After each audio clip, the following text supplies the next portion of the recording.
Tickle my potatoes! Yay! Long ago, in the land of Israel, there lived a woman named Hannah.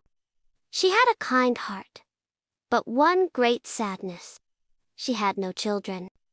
Every year, she went to the house of the Lord to pray. One day, tears streaming down her face, she prayed silently, "Lord, if you give me a son, I will give him back to you, to serve you all his life." And God heard her prayer. Soon, Hannah gave birth to a baby boy. She named him Samuel, which means God has heard. When Samuel was still very young, Hannah took him to the temple and kept her promise. She said to the priest, "Eli, this is the child I prayed for. I am giving him to the Lord." From then on, Samuel lived in the temple, helping Eli and serving God every day.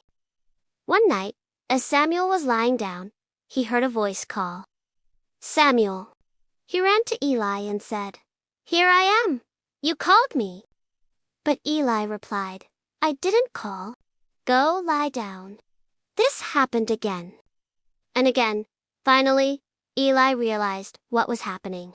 Eli told Samuel, "If you hear the voice again, say, 'Speak, Lord, for your servant is listening.'"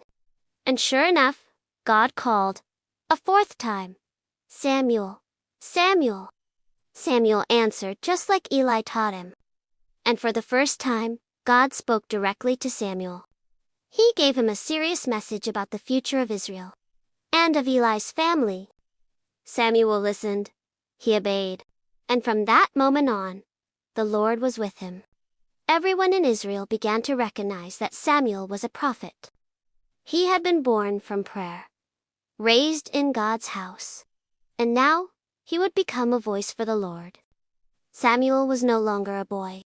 He had grown into a strong, wise prophet, trusted by the people, and most importantly, by God.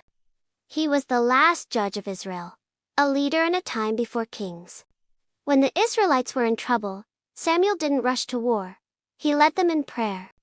He told them to put away idols and return to the Lord.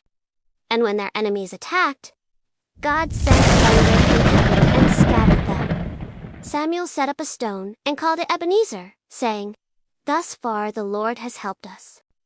But as Samuel grew old, the people said, "We want a king, like the other nations." This broke Samuel's heart. He warned them, "A king will take your sons, your fields, your freedom." But God told Samuel, "They haven't rejected you. They've rejected me as their king. Give them what they ask for."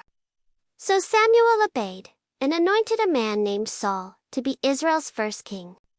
At first, Saul looked the part. Tall, strong, impressive. But he didn't follow God. He disobeyed instructions. He made excuses. And finally, God said, "I regret making Saul king." It was Samuel who had to deliver the heartbreaking news.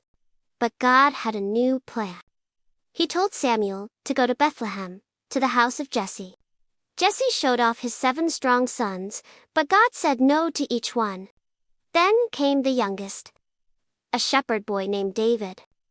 God said, "This is the one." And Samuel anointed David, who would one day be Israel's greatest king. Samuel's life was filled with obedience.